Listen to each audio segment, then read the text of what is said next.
आज जी अब्दुल वहाब की मामू का निकाह है।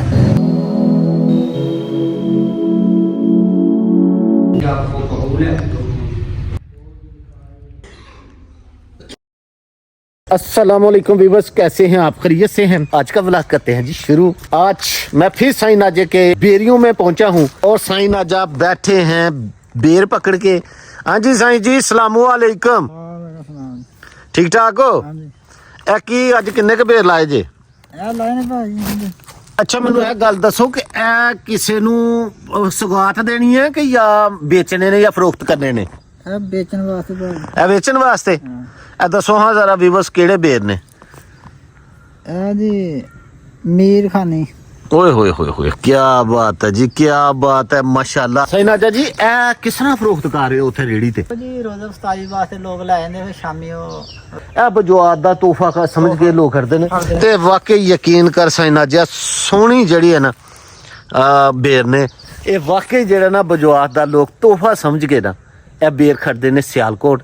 तो अब हम जा रहे हैं जी वापस, जहाँ पर बेर फरोख्त होते हैं ना उधर भी हम आपको लेके जाते हैं। साईं नाजे का भाई है वो, अख्तर उसका नाम है, वो फरोख्त करता है। हम उधर चले हैं बेरू को अब छोड़ने के लिए ताकि ये फरोख्त हो जाए। अच्छा साईं जी, ए सोहने बेर लाए ने ते जेड़े कल बेर लाने ने वो केड़े लाने जी? चलो भी दिखाने तुहानू भाई। हाँ बहुत पक्के खूबसूरत खूबसूरत ने। ए और नस्ल है। अच्छा माशाल्लाह जी। साईं जी ए भी बेर पक्के दे ने, ए देखो ना ए सामने ए बेर पक्के ने ना। अच्छा अच्छा ए बेर लाओगे? ए पक्के दे ने? देखो ना आहो देखो। अच्छा पक्का बेर आह है कि नहीं? अच्छा ए भी खूबसूरत बेर है, सोहना बेर है, पक्के दा बेर है। हैं ते हुन जिथे आंब नहीं पुजदी उथे की करोगे? उथे सीढ़ी लानी पड़ेगी। उथे पौड़ी लाओगे? हां जी। ना टाइट करके नहीं बनना ताकि बेर ना अड़ा जंप लगना तो बेर खराब ना हो जान।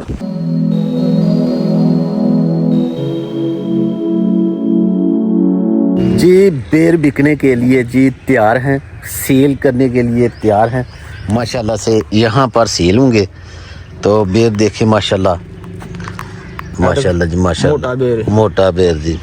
यहाँ इस रेड़ी पर सारे बेर साईं नाजे के तैयार होंगे इंशाल्लाह जी, सेल होंगे यहाँ पर। अच्छा साहब किस तरह किलो बेच रहे हो बेर?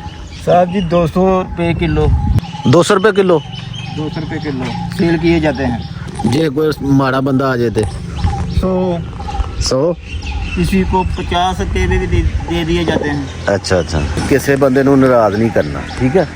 बेर तो मुक जाने ने, जिन्हें नाराज़ हो जाना ना उन्हें फिर तुहानूं जेड़ा ना हम किसी को नाराज नहीं करेंगे। ठीक है जी, ठीक है। आज जी अब्दुल वहाब के मामू की शादी है, 26वां रोज़ा और 27 मार्च है। आज मैं जा रहा हूँ गोदपुर, अब्दुल वहाब की मामू का निकाह है और बारात बाद में जाएगी।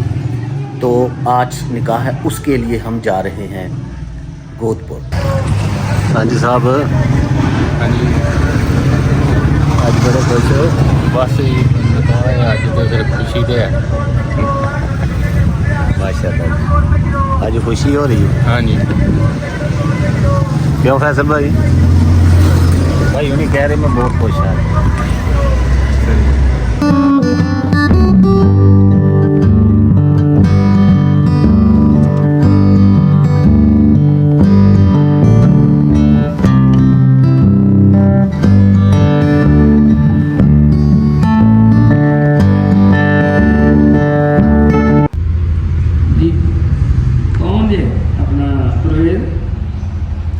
बस भाजी है तो 10 मिनट पढ़ान लगा जे मैं निकाह ते आ जाना दुआ मान के, ठीक है?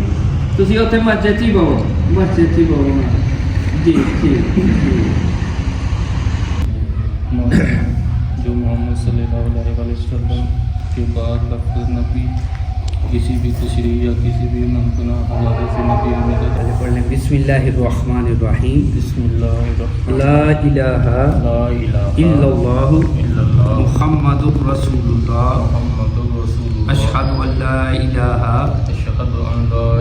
इल्लल्लाहु वहदहु व नुमिनु बिही व नतवक्कलु अलैहि वनऊज़ु बिल्लाहि मिन शुरूरि अनफुसिना व मिन सय्यिआति अमालिना व निसाअ वत्तकुल्लाहल्लज़ी तसाअलूना 5000 हज़ महर मुअज्जल जो वाहन की बुनियादी में अदा कर दिया गया शरीयत मुहम्मदी के तहत वासमा को कबूल है, आपको कबूल है, अभी आपको कबूल है। अल्हम्दुलिल्लाह रब्बिल आलमीन। ये जो दोनों खानदानों का उसमें मिलाप हुआ मौला करीम इन दोनों खानदानों में इत्तेफाक, इत्तेहाद और मोहब्बत की दौलत से मालामाल फरमा।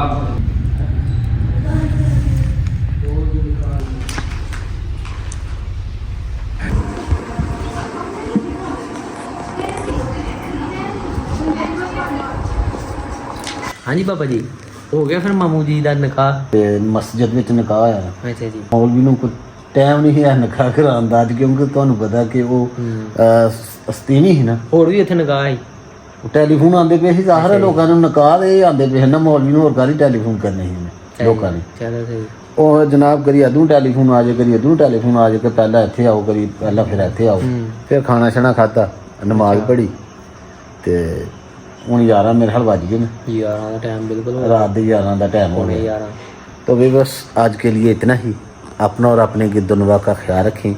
सफाई निसमान है। अल्लाह हाफिज़। अच्छा जी, वैसे ईद के दूसरे दिन तेल है, तीसरे दिन बारात, चौथे दिन वलीमा, तो वो भी आपको दिखाएंगे? दिखाएंगे इंशाल्लाह। वो निकाह से शादी होगी? निकाह पहले हो गया, निकाह ठीक है? पहले हो, ओके जी।